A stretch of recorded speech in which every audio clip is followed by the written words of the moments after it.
First bodybuilding show, 12 weeks out.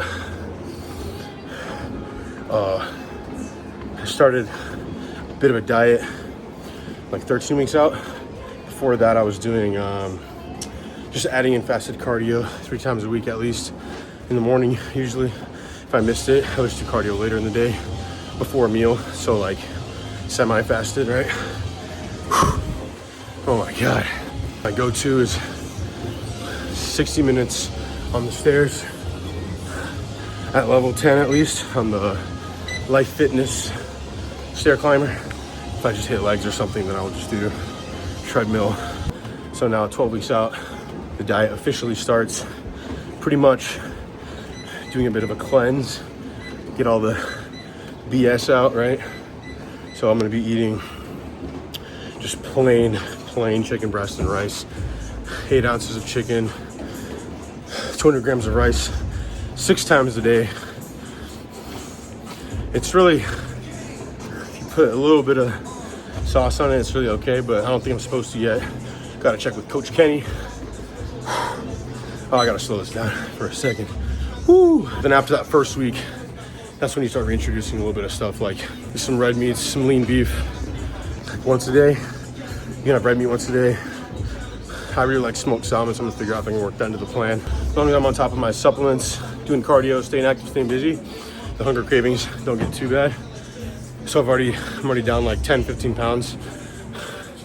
So at one point I was up like 200 pounds, but really I was sitting around 195 most of the time, 193-ish. So right now, as of yesterday, I was 185, but that was even unfasted. So I forgot to weigh in this morning, but I'm probably somewhere around there still. Because today is when the real diet starts. So that's when we start to see some real changes. Honestly, never done a proper cut for a specific reason like this, like for bodybuilding or for like whatever. My body likes to sit a little more body fat, a little more water, performance, all that kind of stuff. But I've done cuts before where it's like, but it's never been organized. It's never been really planned diet. Like I'll track my macros, I'll track my calories, I'll eat less, eat leaner, but I haven't like done such a planned out, organized cut before. So clearly YouTube wasn't a priority at all because I didn't record a single thing for this video in the last 12 weeks. But here we are today. Last picture was 2 days out. Today is 1 day out, shows tomorrow. I get my tan today, so that's why I still look normal and not all orange. So I mean, I was gonna run through like the experience, do like weekly check-ins, talk about how I'm feeling, talk about how it's going, talk about what I'm doing for anybody who potentially might have been interested. But just kind of, you know, if you're keeping up on Instagram, yeah, I put more like stories up and posts so you can see in the highlights, you know, prep throughout each week kind of deal. So I'll probably put some of those up right here and just talk through them.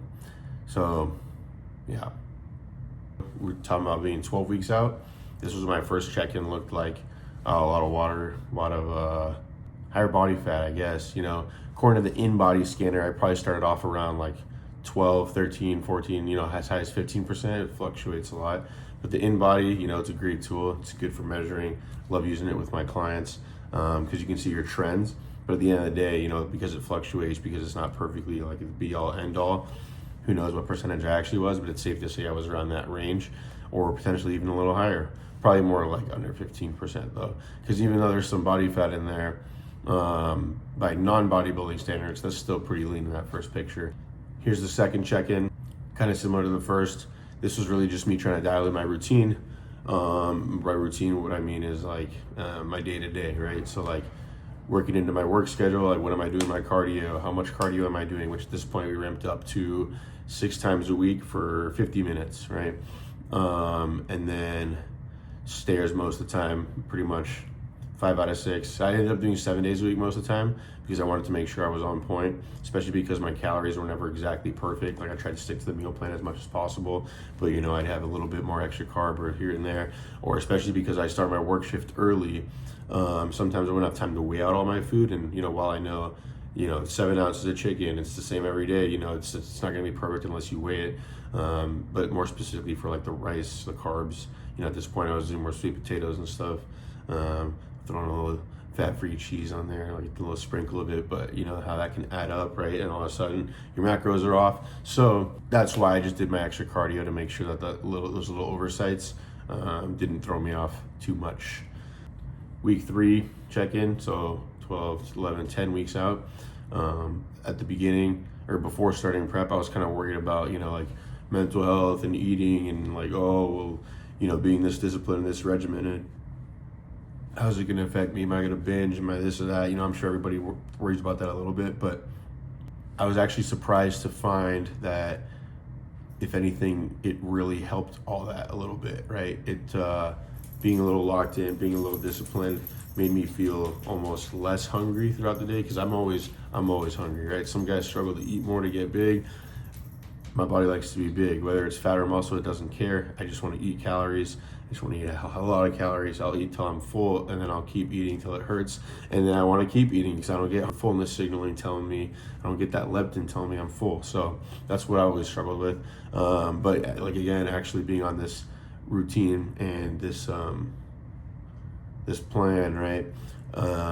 Just locking it in a little bit more than usual, kind of helped with all that. It really wasn't too bad. And then again, doing all that extra cardio and stuff, and also just being busy with, like, obviously working, and then making sure I'm doing my cardio, making sure I'm getting my lifts in, you know, other life responsibilities that everybody has, right?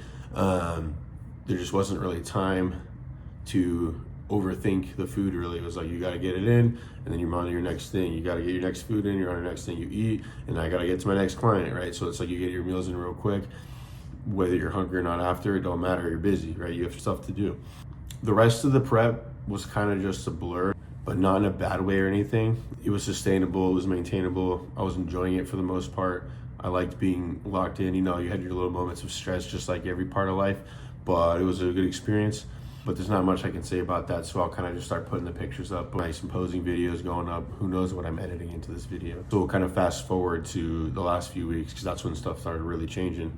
Nothing, like, no extreme changes, so the cardio pretty much stayed 50, 60 minutes a day. Fasted cardio in the morning, but then we would add in like an extra shorter cardio session after the lift before you kind of wind down for the day, right? So you would do your early cardio, you know, after a meal or two, you would get your lift in, and then you would do your cardio right after the lift. And usually the intensity of that cardio was a little bit lighter too. You know, you're still inclined, maybe you're still on the Stairmaster, but you're not going as fast necessarily. Not every time, at least, right? Depends on how your energy levels are that day. And then at this point, I still was often going much over my cardio. Like, I had days where I was just feeling it. By the time I hit 60 minutes, I'm like, why not 10 more? Why not 10 more? There was some days I ended up doing 2 hours of fasted cardio in the morning. And then those days, I didn't necessarily feel like I needed to do the extra cardio after. As long as I got my total minutes in, it was burning calories, then I was pretty solid. And those are the days I felt like I was on point the most, right? Like, I was, you know, I wasn't too watery. I was leaned out. I was looking good. My check-ins were the best probably on those days. And then fast forward again, like the last few weeks of prep, this is when I kind of started falling apart a little bit. Not really. I think I was doing great. You know, I just get in my head. I start to worry about all the details. I'm like, oh, what if I'm not doing as good here? What if I'm not doing as good there? Am I too watery? Am I too this? Am I too that? Am I off track? And, you know, while nothing was always 100% perfect all the time, you know, every time I checked in with coach, what I appreciate about him is he would just keep it real. He would just give me a straight answer. You know, he wouldn't give me time to keep worrying and overthinking things. He's just like, yep, looks good, or nope, looks bad. We gotta fix it, right? It's straight to the point. If he's like, no, you're on track, you look good. Okay, so now I don't need to over stress. Like, you know, I had an extra 10 grams of carbs the day before, right? Like, no stress. So then these last 2 weeks before the last week is where you started to kind of reduce your carbs, bring them down a little bit, little by little. You're eating less and less carbs every day. And on the last week, like, the show's on Saturday, right? So Monday, Tuesday, Wednesday, you pretty much eat no carbs, right? Your meals are pretty much just meat, just straight meat, just chicken breast, or like some egg whites, or a little bit of lean beef and vegetables, which is a carb, but, you know, the amount you're having versus how many grams of carbs you're actually getting. You know, at the end of the day, instead of having 100 grams of carbs or 200 grams of carbs, you're having like 10, maybe 20 total. And that's what you're burning through, especially with my job. It's very active on my feet all day.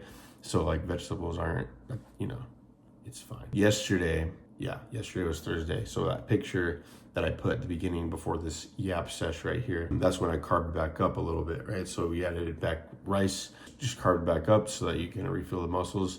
And then you start cutting back water a little bit. You know, you're still drinking enough to like be alive, hopefully. Today, same thing, kind of eat some carbs, don't drink as much water. And then tomorrow, I don't know what I'm doing. I'm just doing whatever coach tells me. You know, while I've been in the fitness space for a long time, while this is what I do for work, bodybuilding is kind of new to me. You know, I've always had an interest in it. I've always been kind of like around it, but I've never fully committed to it till now. So I still am just kind of taking it day by day. Come tomorrow, it's just whatever, you know, I mean, there's a plan, right? But again, I'm just taking it one day at a time. It's show day, first show. So I'll get my tan tonight, get another tan tomorrow, look really silly, goofy, and then go do some poses. And then maybe we'll make another video about the show. If I get any videos there, probably not. If I do, maybe it'll be like this one, and it'll take me like 3 months to make it. And then it's gonna get put on YouTube, and then a few people are gonna watch it, and then people are gonna forget it exists, and then I'm gonna wonder why I spent all this time editing this video, and I'm gonna do it all over again eventually. That's my prep journey. Smash like, smash subscribe, smash comment, smash notifications, smash donations, smash, what's the other stuff YouTubers do? So maybe I'll make a Patreon, smash live stream, Hulk smash.